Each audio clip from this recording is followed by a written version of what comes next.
Estamos en una serie hermosa. Estamos en una serie que va a hacer un recorrido pues hasta el mes de marzo por la vida de Jesús. Fue tan rica, tan profunda, tan maravillosa que tendríamos para varios años de predicar ahí.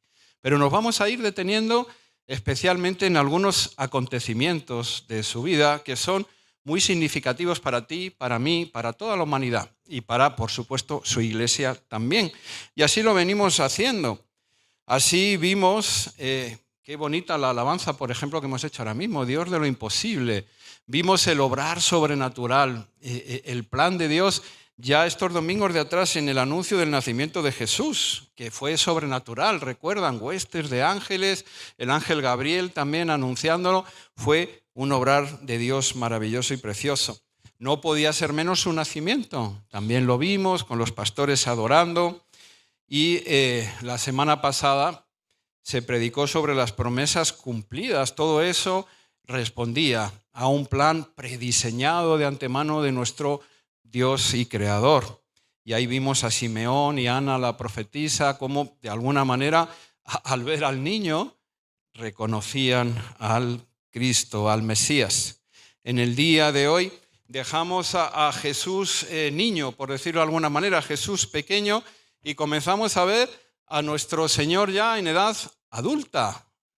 Hoy vamos a tener esa introducción a lo que se conoce como su ministerio público, cuando ya Jesús comienza a darse a conocer a todos. Pero antes, que es el tema que hoy nos ocupa, está Juan Bautista, preparando el camino del Señor. Ese es el tema que hoy veremos. Quiero invitarte a que te pongas de pie. Ya sabes que tenemos la costumbre de leer la palabra de Dios puestos en pie, a modo de reverencia. Vamos al Evangelio de Lucas, capítulo 3, versículos del 1 al 20. Lucas 3, del 1 al 20. ¿Listos? Dice así la palabra del Señor. En el año 15 del imperio de Tiberio César, siendo gobernador de Judea Poncio Pilato y Herodes, tetrarca de Galilea, y su hermano Felipe, tetrarca de Iturea y de la provincia de Traconite, y Lisanías, tetrarca de Abilinia, y siendo sumos sacerdotes Anás y Caifás, vino palabra de Dios a Juan, hijo de Zacarías, en el desierto. Y él fue por toda la región contigua al Jordán, predicando el bautismo del arrepentimiento para perdón de pecados, como está escrito en el libro de las palabras del profeta Isaías, que dice: voz del que clama en el desierto, preparad el camino del Señor, enderezad sus sendas, todo valle se rellenará, y se bajará todo monte y collado. Los caminos torcidos serán enderezados, y los caminos ásperos allanados. Y verá toda carne la salvación de Dios. Y decía a las multitudes que salían para ser bautizadas por él: oh generación de víboras, ¿quién os enseñó a huir de la ira venidera?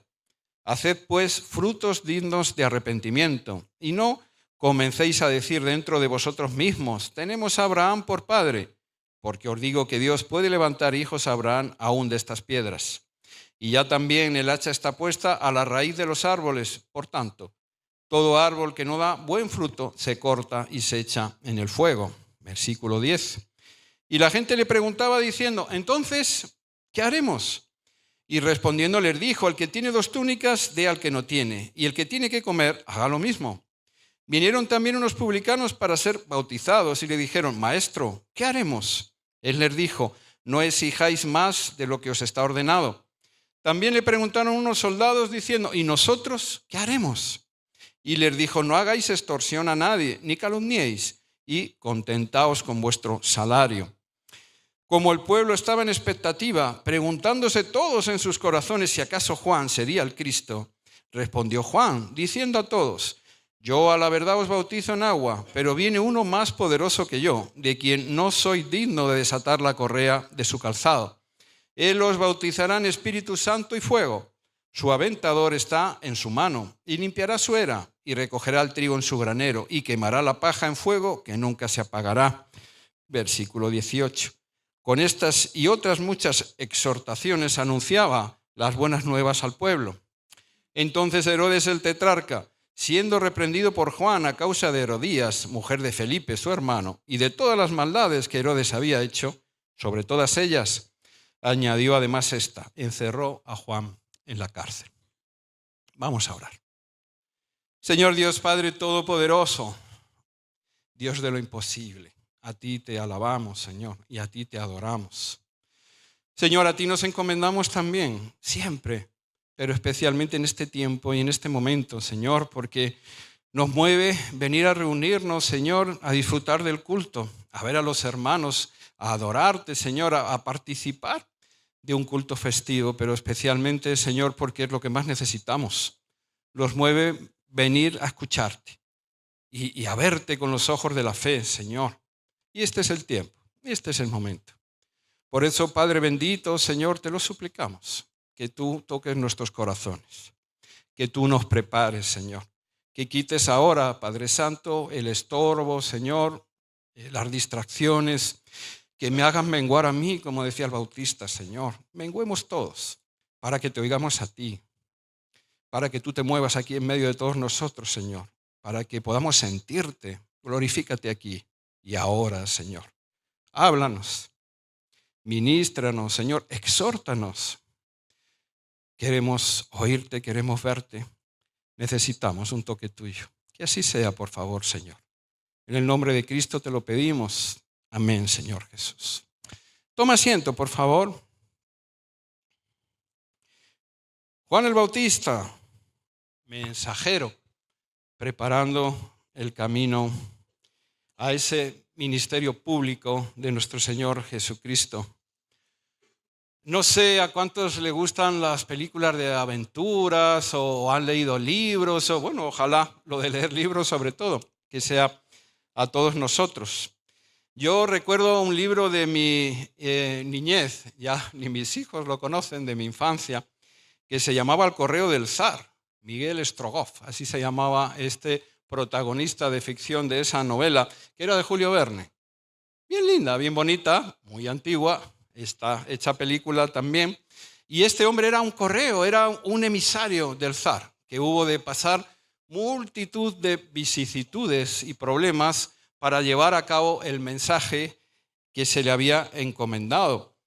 Decía lo de las películas también y lo de las lecturas, porque quien más, quien menos, hemos visto en esas películas o en esas novelas emisarios, ¿no? Ustedes recuerdan, sobre todo en la antigüedad, que cuando un rey quería visitar una corte o quería ir a otra ciudad, enviaba por delante pues a sus emisarios, ¿no? Aquellos embajadores o aquella comitiva que iba por delante a preparar el camino de esta autoridad que iba a llegar. Se tenía que presentarse ante las otras autoridades, ante el pueblo también, para que de alguna manera estuviesen prevenidos y todo estuviese preparado para la llegada de estos. Hoy en día, supongo que habrá más métodos, pero parte de esa labor la hacen los embajadores. Ustedes saben que los países tienen embajadores en los otros países, ¿no? Estas personas están acreditadas de alguna manera por su gobernante, por su gobernador, para ser esos mensajeros también en los países donde están ubicados. Por ejemplo, si un gobernante quiere visitar España, pues seguramente es a través de su embajada aquí en España que el rey o el presidente del gobierno aquí recibe, digamos, ese aviso para que estén prevenidos, para que las cosas de alguna manera estén listas para cuando llegue la verdadera autoridad.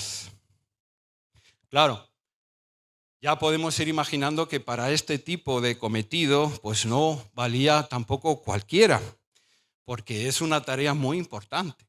Es una misión que no la puede hacer cualquiera, como digo, porque están representando estas personas directamente a sus autoridades y están representando también pues, a todo un gobierno que viene detrás.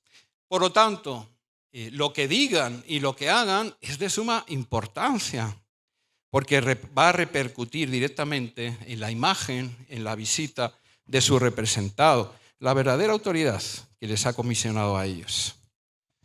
Estos representantes, comitivas o mensajeros, especialmente en la antigüedad, pues a veces no terminaban bien, queridos hermanos y amigos.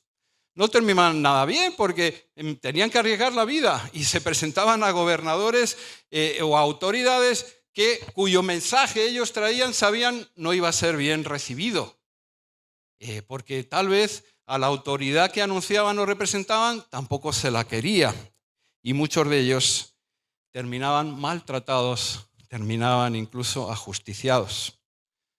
Y de alguna manera toda esta introducción es para pensar en lo que estaba haciendo Juan el Bautista, porque ese era el cometido trascendente e importante que Juan el Bautista tenía. No estaba representando a cualquier gobernador, no estaba representando a cualquier rey, no.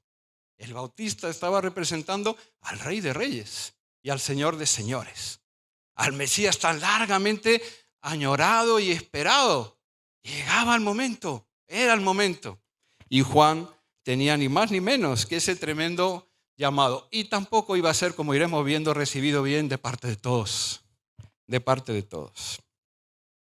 De alguna manera, el Bautista tenía que hacer 3 importantes cometidos. El primero, él debía de servir como instrumento de Dios en la preparación de los corazones del pueblo para la recepción del Mesías. Tenía que ir preparando espiritualmente el corazón, el anhelo del pueblo, porque recordemos, habían habido 400 años de silencio en el que no había habido función profética, no habían aparecido profetas y tal vez aquel pueblo estaba acomodado o estaba despistado. Y la primera función que él tenía era remover esos corazones, removerlos y ponerlos dispuestos para la llegada del Señor. Está en la palabra, recuerdan, unos siembran, otros riegan. Pues eso estaba haciendo Juan, intentar sembrar y regar, preparar la tierra, los corazones, porque el único que da el crecimiento venía después, es el Señor. En segundo lugar, él también debía de presentar al Mesías en sociedad, debía de alguna manera de empezar a introducirlo, debía de empezar a darle a él la preeminencia. Y en tercero, forma parte de esta segunda función, ni más ni menos, para que se cumpliera la Escritura. El Bautista iba a tener que bautizar a nuestro Señor. Y ese iba a ser el comienzo de todo el ministerio público de Cristo. Nos ocuparemos de ese bautizo la semana que viene, el domingo que viene. Hoy nos centraremos en los otros 2 cometidos. Dios de lo imposible, como cantábamos, todo, como hemos venido viendo, el anuncio de su nacimiento, el nacimiento de Jesús, todo formando parte de un plan escrito desde antes de la fundación del mundo, todo bajo el control y la mano de Dios. Como el cometido de Juan, tan alto y tan trascendente, pero que fue anunciado ya desde antes de su nacimiento. ¿Alguna vez habrás oído a alguien decir, tal vez tú mismo lo hayas dicho alguna vez, yo he nacido para esto? Hay como cuando uno escucha a alguien, ¿no?, que se siente perfectamente, para nosotros los creyentes, en la voluntad de Dios, para otras personas pues como feliz en su desempeño o en lo que hace. Yo he nacido para esto. Pues eso es una frase hecha. Pero en el caso del Bautista, es que era verdad. Juan el Bautista había nacido y había sido concebido para esta importante misión. Ese era su llamado. Y lo podemos recordar, echando un poquito la vista atrás, en aquella visita del ángel Gabriel a su padre. Recuerdan, su mamá era estéril y de avanzada edad, pero de manera sobrenatural, como lo fue en el caso de Jesús con María, iba a concebir. Miren qué dice Lucas 1, versículos del 13 al 17. El ángel le dijo, Zacarías, no temas, porque tu oración ha sido oída, y tu mujer Elizabeth dará a luz un hijo, y llamará su nombre Juan. Este es el Bautista. Y tendrás gozo y alegría. Y miren cómo empezamos a escuchar estas profecías. Muchos se regocijarán de su nacimiento, porque será grande delante de Dios.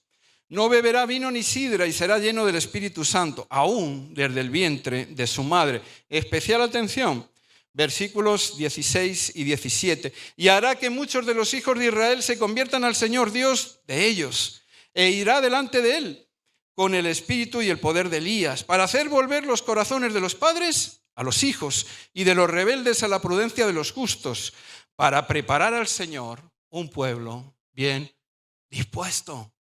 Y ese era el alto cometido del Bautista.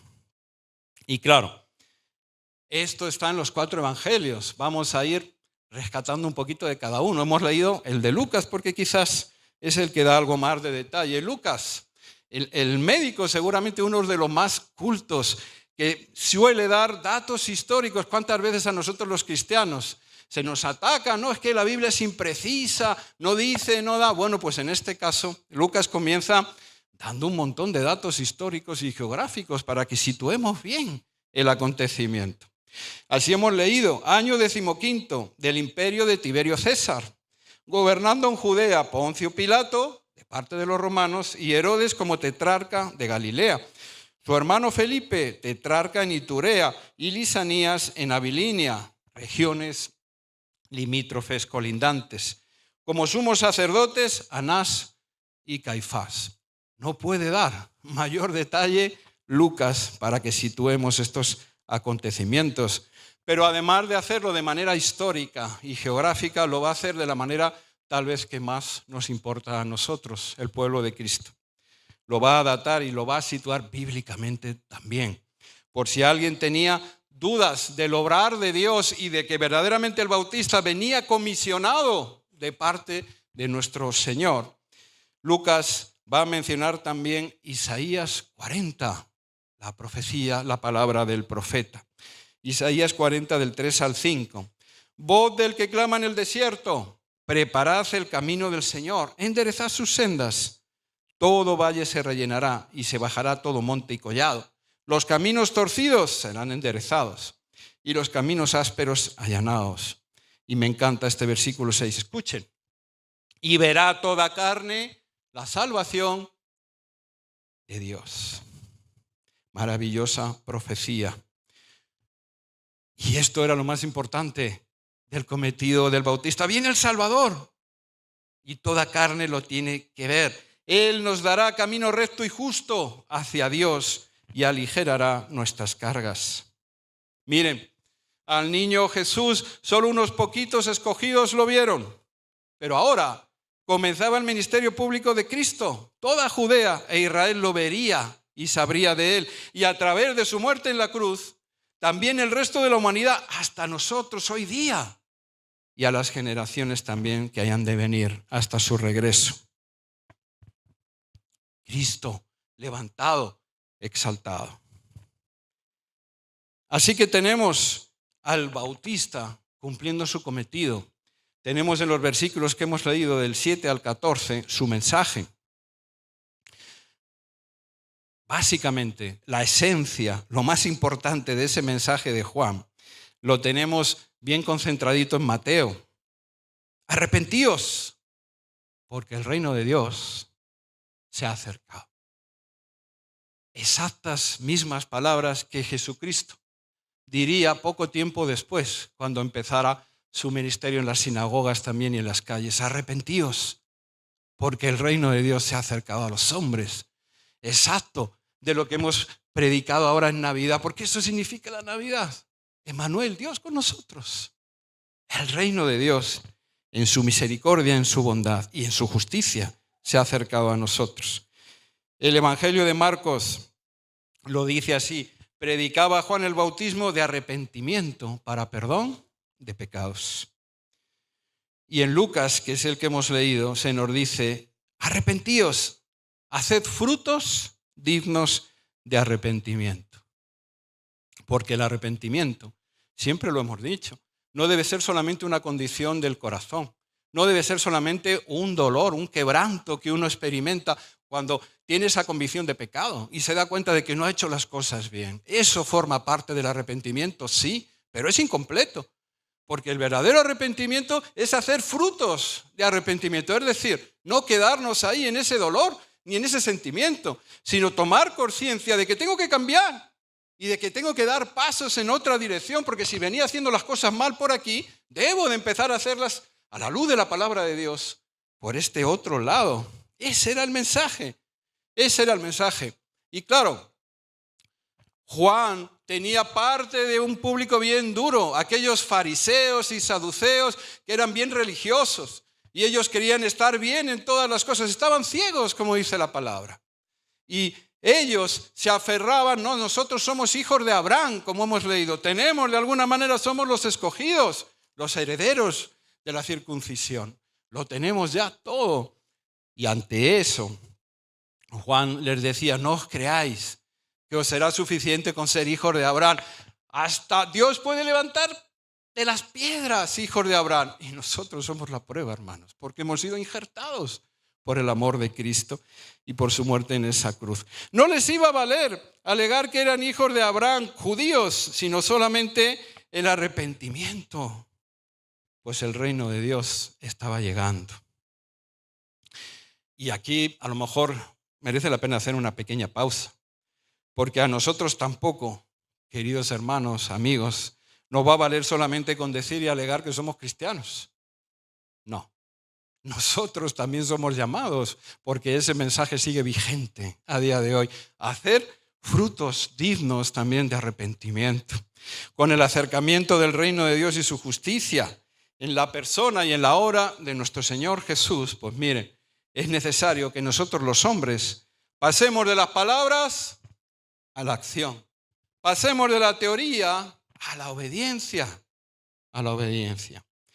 Jesús lo diría más adelante, vosotros buscad primeramente el reino de Dios y su justicia. Y esa búsqueda no es espiritual solamente, es activa también. Es dar pasos de fe, es buscar verdaderamente crecer. Cada uno de nosotros tiene que buscar crecer en ese reino de Dios. El momento de la verdad había llegado, era lo que el Bautista estaba gritando, chillando, diciendo. El mismo Jesucristo, tiempo después, le diría a la mujer samaritana y a todos nosotros, mas la hora viene, y ahora es, cuando los verdaderos adoradores adorarán al Padre en espíritu y en verdad. Porque también el Padre, tales adoradores, busca que le adoren en espíritu y en verdad. Los fariseos eran bien espirituales en apariencia, bien religiosos, oraban delante de las gentes, echaban las monedas ahí en el diezmo para que se escucharan y se vieran, se golpeaban, se rasgaban, eran bien espirituales en apariencia. Pero a la verdad Jesucristo los descubrió multitud de veces en los evangelios y los vio faltos de amor y de verdaderos frutos de arrepentimiento y de obras de verdad. Sepulcros blanqueados por fuera, pero llenos de inmundicia por dentro, así de fuerte, llegó a decir Cristo de ellos. Las palabras de Juan también eran claras y contundentes, las hemos leído del Bautista. Ya también el hacha está puesta a la raíz de los árboles. Por tanto, todo árbol que no da buen fruto se corta y es echado en el fuego. Qué sincronismo tan hermoso entre Juan y nuestro Señor Jesucristo. No podía ser de otra manera. Miren las palabras de Jesús tiempo después. No puede el buen árbol dar malos frutos, ni el árbol malo dar frutos buenos. Todo árbol que no da buen fruto es cortado y echado en el fuego. A la luz de todo esto, no lo sé. Yo preparando este mensaje me lo he preguntado a mí mismo, así que quiero compartirlo contigo también. ¿Cómo y cuáles son nuestros frutos espirituales? Nuestra forma de vivir, de adorar, de obedecer y de servir a Cristo. Tenemos un testimonio que nos identifica y acredita ante los demás de que somos cristianos. Somos esos adoradores, no solamente en espíritu, sino también en verdad. O tal vez aquellos que nos observan y nos conocen, pues la verdad que nunca dirían de nosotros que somos cristianos. Porque ante el mensaje de Juan y ante el mensaje de Cristo tenemos que responder. Todos tenemos que responder. Y eso es lo que le iba a pasar también en los versículos que hemos leído, a Juan, al Bautista. Hubo una respuesta de la gente, no podía ser de otra manera. Y miren, vamos a encontrar 3 grupos de personas que respondieron al mensaje de Juan. Los que respondieron de manera humilde y con corazones contritos. Es decir, el mensaje de Juan les tocó, les quebrantó y quisieron acercarse a Él y a Jesucristo de manera humilde. ¿Qué haremos? Muchos preguntaron eso, recuerdan, lo hemos leído. Habrá otros, sin embargo, que se acercarán al Bautista no recibiendo bien ese mensaje, sino incluso queriendo ser beligerantes, atacarle, porque eso también nos pasa a nosotros como iglesia. Y habrá un tercer grupo que de alguna manera será indolente, que dejará pasar ese mensaje y el evangelio del Señor y no hará caso. Y no hará caso. Pero encontramos en los versículos que hemos leído, del 10 al 14, un primer grupo que sí que parece querer hacer frutos de arrepentimiento, que sí que está respondiendo de manera positiva al mensaje del Bautista. Lo hemos leído. Algunos decían, ¿qué haremos? Y el Bautista, de manera práctica, les decía, el que tiene 2 túnicas dé al que no tiene, y el que tiene de comer, haga lo mismo. Compartir. Dejar de ser egoístas y de mirar hacia nosotros mismos y solamente preocuparnos de nosotros para abrir el corazón, los brazos, para compartir. Había otros, nos dice la palabra, publicanos, recuerdan, personas rechazadas por el propio pueblo judío, trabajadores al sueldo y al servicio de los romanos, traidores, así los consideraban a su patria. Algunos fueron tocados, uno de ellos, recuerden, siguió al Señor. Y se acercaban y le decían, maestro, ¿qué haremos? Y él les dijo, no exijáis más de lo que os está ordenado. Una vez más, no robar, no codiciar los bienes ajenos. Otros, soldados, ¿y nosotros qué haremos? No hagáis extorsión a nadie, ni calumniéis y contentaos con vuestro salario. De alguna manera, no abusar de una posición de poder o de influencia. Y así podríamos continuar, porque la palabra de Dios nos exhorta a todos y es como esa espada de doble filo, porque cada uno de nosotros a la luz de todo esto y empezando el año además, qué buen momento, todo momento es bueno, de hecho debería de ser a diario, pero empezando el año deberíamos tal vez también preguntarnos, ¿y nosotros, Señor, qué haremos para experimentar verdadero arrepentimiento y cambio? ¿Qué estás viendo en mí o en mi vida que verdaderamente no está bien? Dímelo. Ahora que vamos a comenzar la campaña de ayuno y oración para crecimiento espiritual, incluye eso en tus oraciones y en tu ayuno. Señor, quiero empezar el año siendo corregido por ti. Dime realmente qué cosas hay en mi matrimonio, en mi vida con mis hijos, en la iglesia. Dime qué cosas hay que no vengo haciendo bien. Habla, que tu siervo escucha.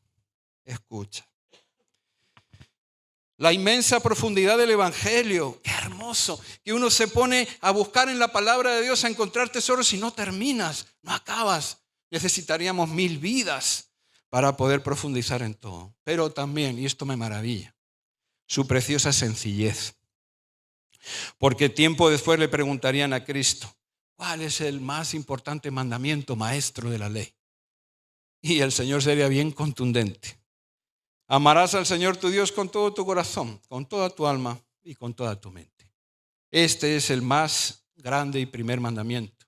Pero añadió otro, ¿no es verdad? El segundo es semejante, amarás a tu prójimo como a ti mismo. De estos 2 mandamientos depende toda la ley y los profetas.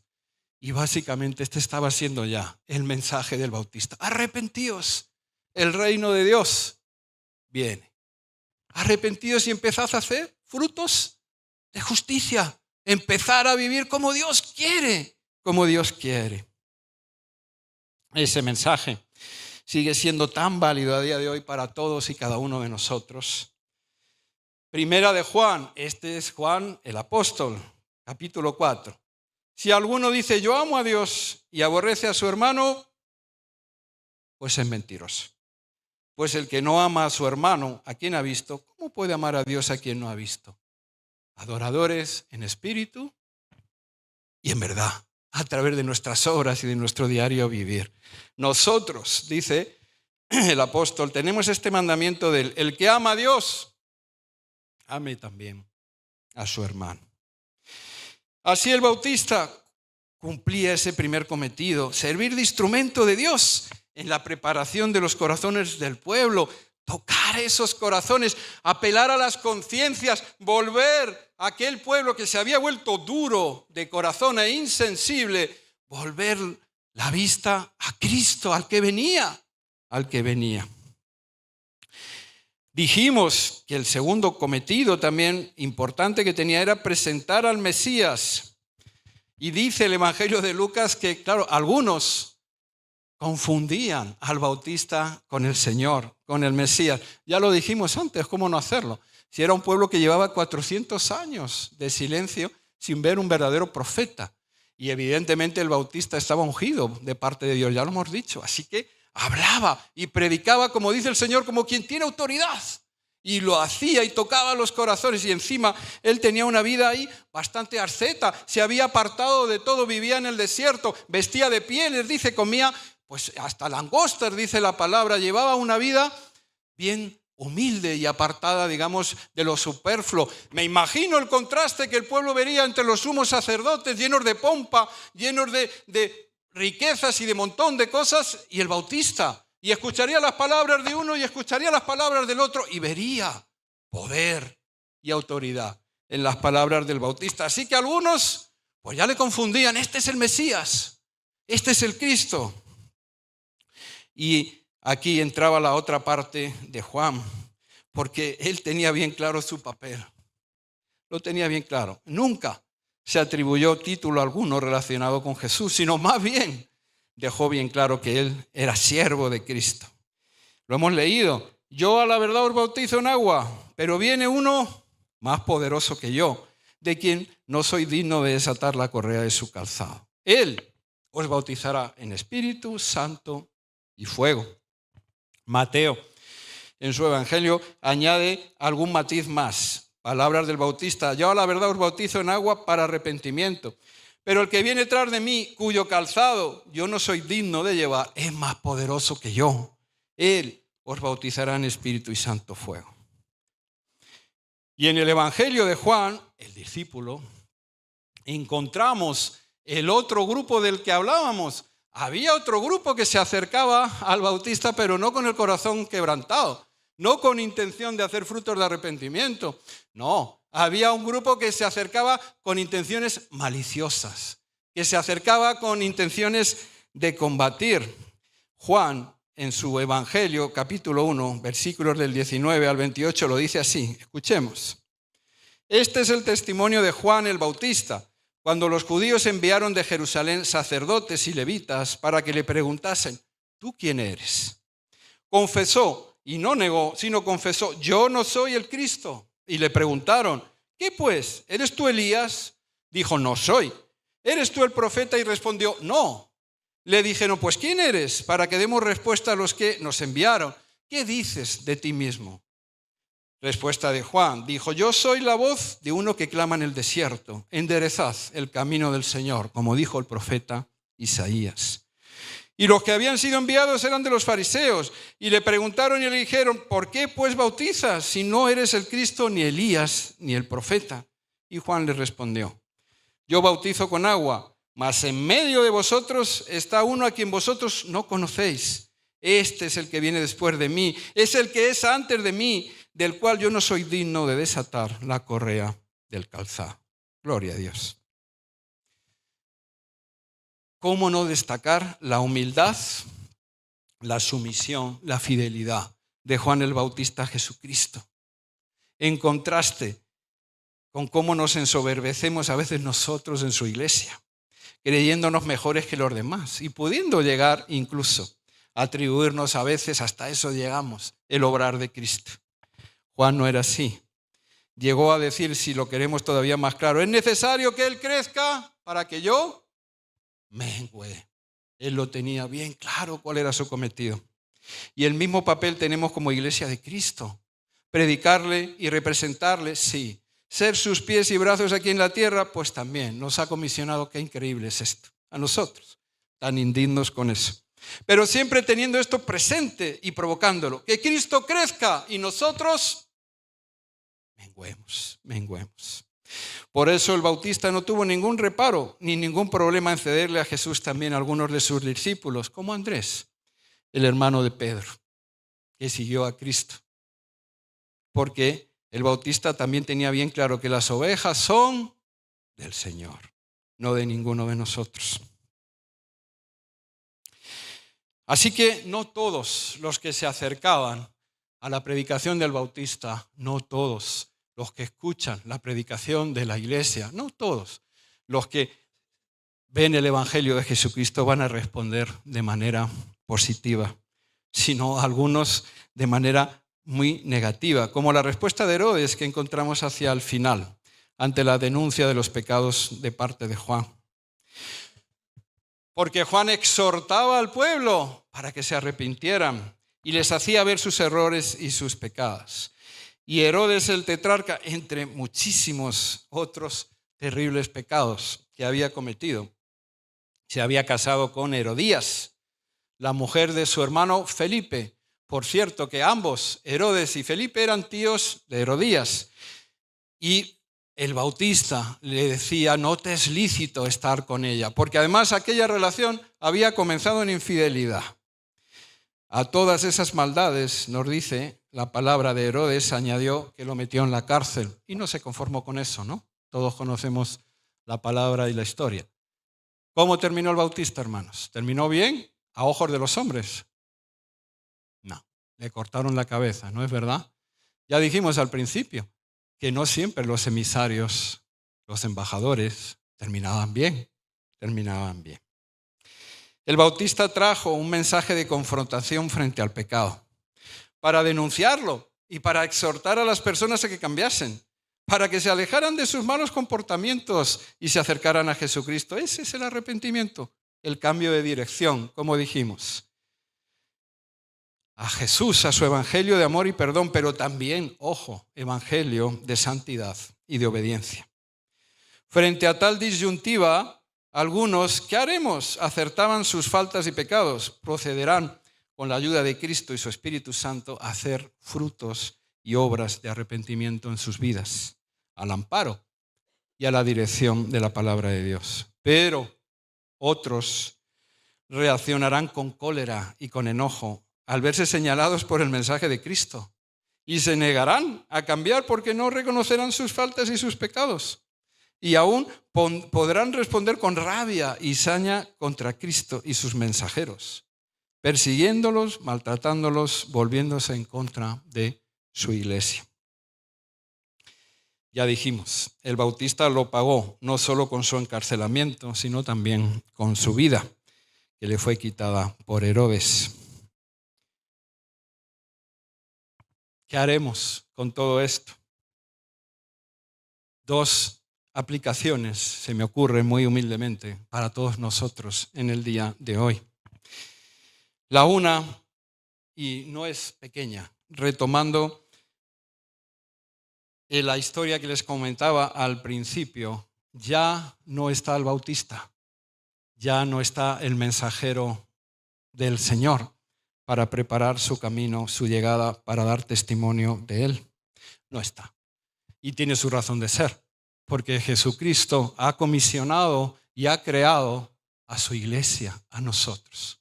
Nosotros ahora, la iglesia del Señor, somos esos embajadores, somos esa comitiva, esa comisión que tiene el encargo, ni más ni menos, de predicar a Cristo.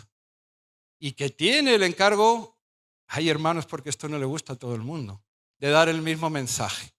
Arrepentíos, porque el reino de Dios se ha acercado. La puerta está abierta. Jesús, el camino, la verdad y la vida, está aquí. Y este es el tiempo de la gracia y de la misericordia, pero también es el tiempo del arrepentimiento, porque llegará el momento en el cual el Señor vendrá y toda rodilla. Este es el tiempo y nosotros estamos comisionados. ¡Qué cosa tan tremenda! Yo no soy digno de nada, pero el Señor me llamó a formar parte de su iglesia y me dio una comisión. Por tanto, id y hacer discípulos, predicándoles, enseñándoles que guarden todas las cosas que yo os he mandado. y he aquí yo estoy con vosotros hasta el final de los tiempos.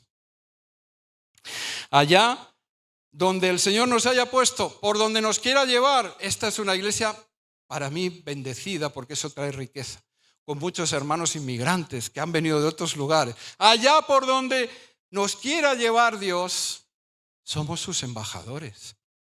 Si tú has aceptado a Cristo, si tú te has arrepentido, si a día de hoy, porque aquel que empezó la buena obra la sigue haciendo, no que ya hayamos llegado a la meta, como decía el apóstol, sino que proseguimos.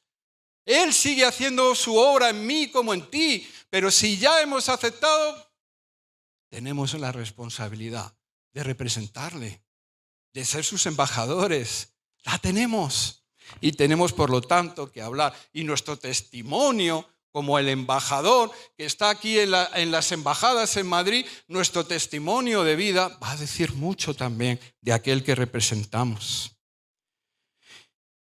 Y debemos estar preparados. Hay que estar preparados. Porque como a Juan el Bautista muchas veces no seremos bien recibidos. No. Porque nos van a atacar, porque nos van a calumniar, está en la palabra. Porque muchos van a rechazar el mensaje. Porque muchos se van a volver en contra nuestra y de la iglesia. Y nos van a señalar. Y aún dice la palabra, traga saliva, yo la trago.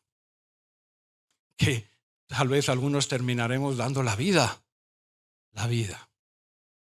por nuestro Señor.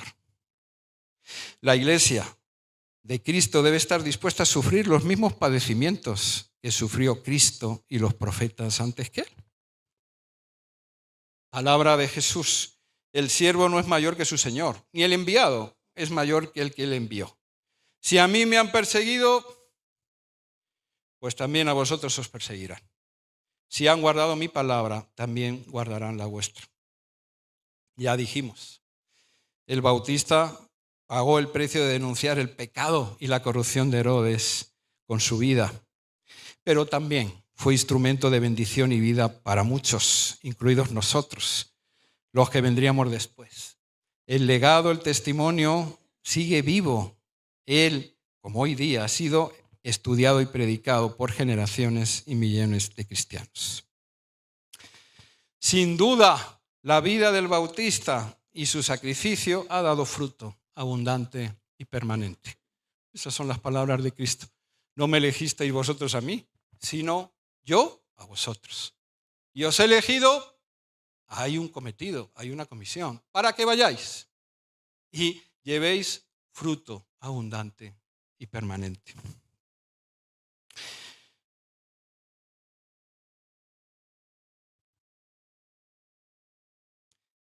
No será fácil, hermanos, pero ese es nuestro propósito también, es nuestro llamado. Hay personas a las que les molesta que la iglesia tenga esa función, la función también de exhortar, pero no podemos negarnos a nosotros mismos, ni podemos negar el llamado del Señor. Ya lo dijimos, la propia palabra nos confronta a nosotros mismos, ¿no es verdad? Porque es aguda como espada de doble filo y nos golpea muchas veces y crea en nosotros esa convicción de pecado y nos llama al arrepentimiento, y así debe ser. La segunda implicación es hermosa y es grandiosa. Dios es el mismo ayer, hoy y siempre. Cielo y tierra pasarán, pero su palabra no pasará. Y ese mensaje que es desafiante, sí, que me llama a meditar en mis faltas, que me llama a arrepentirme, a ser humilde, a reconocer lo que estoy haciendo mal a la luz de la palabra, que me llama a ser valiente y a cambiar, es desafiante, pero es tan hermoso también, porque el reino de Dios se ha acercado y el perdón de Cristo está allí y Él sigue dispuesto a que le aceptemos y le recojamos, le aceptemos como Señor y Salvador para perdón de pecados. Con esto termino. Lucas 5, palabra de Cristo. No he venido a llamar a justos, sino a pecadores al arrepentimiento. Miren, la iglesia no está llena de justos, no está llena de hombres y mujeres perfectos, ni mucho menos. La iglesia está llena de pecadores, pero de pecadores que están dispuestos a arrepentirse, de pecadores que reconocen lo pequeñitos que somos frente a la hermosura de Cristo, de pecadores que reconocen que separados de ti, Señor, nada podemos hacer. Esa es la iglesia y debemos de ser valientes, hermanos, y seguir denunciando. Primero sí, quitemos la viga de nuestro ojo antes de hablar del pecado de otros, pero es el llamado también denunciar las cosas que no están bien. Inclina tu rostro. Vamos a orar.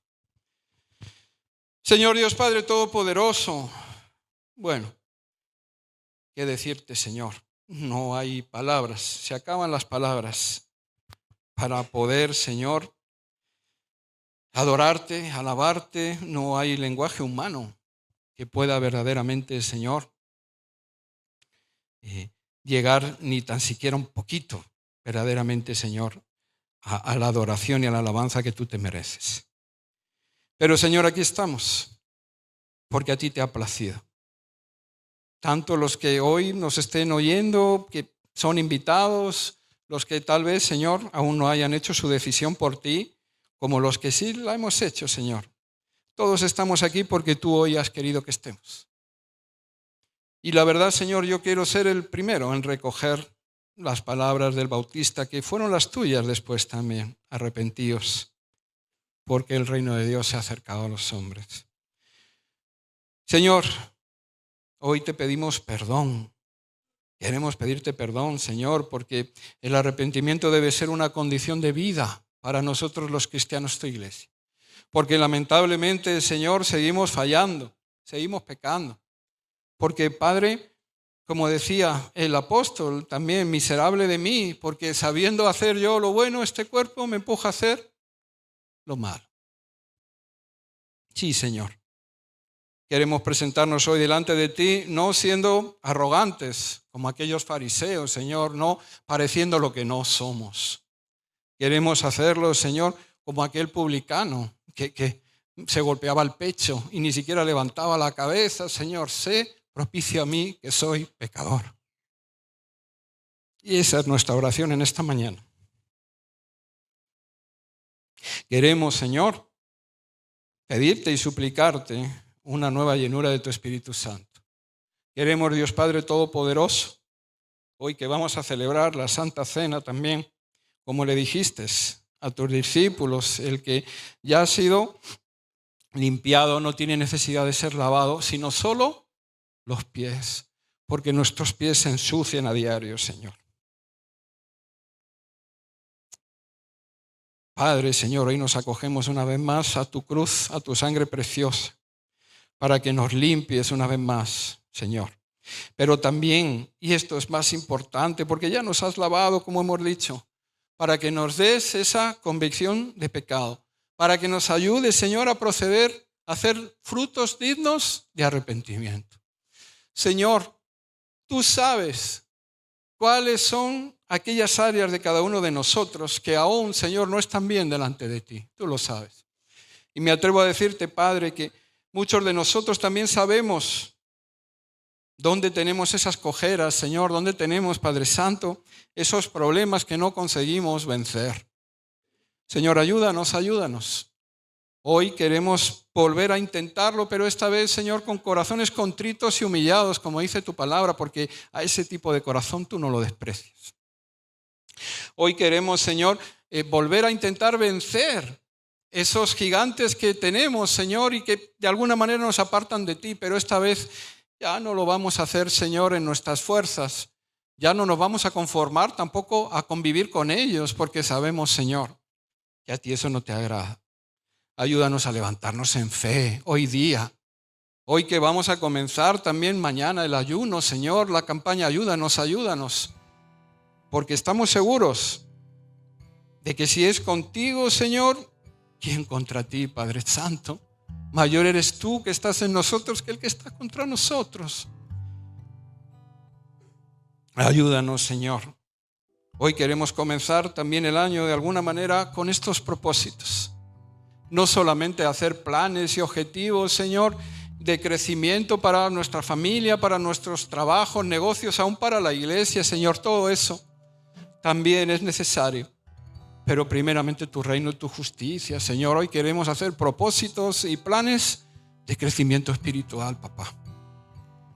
Hoy queremos, Señor, no empezar el año igual, no conformarnos, Señor, a nuestras áreas de debilidad. No, Señor, en el nombre de Cristo Jesús Todopoderoso. Hoy queremos tomar autoridad. Autoridad en ti, Cristo Jesús, para derrotar, Señor, a esos enemigos, Padre bendito, para pisarles el carcañal, como tú ya hiciste, Señor. Ayúdanos, porque nos mueve tu amor, porque nos mueve, Señor, poder adorarte y alabarte y bendecirte con nuestras vidas. Oh, Señor, te alabamos y te adoramos. Bendito seas por siempre, Cristo Jesús. Amén, Señor.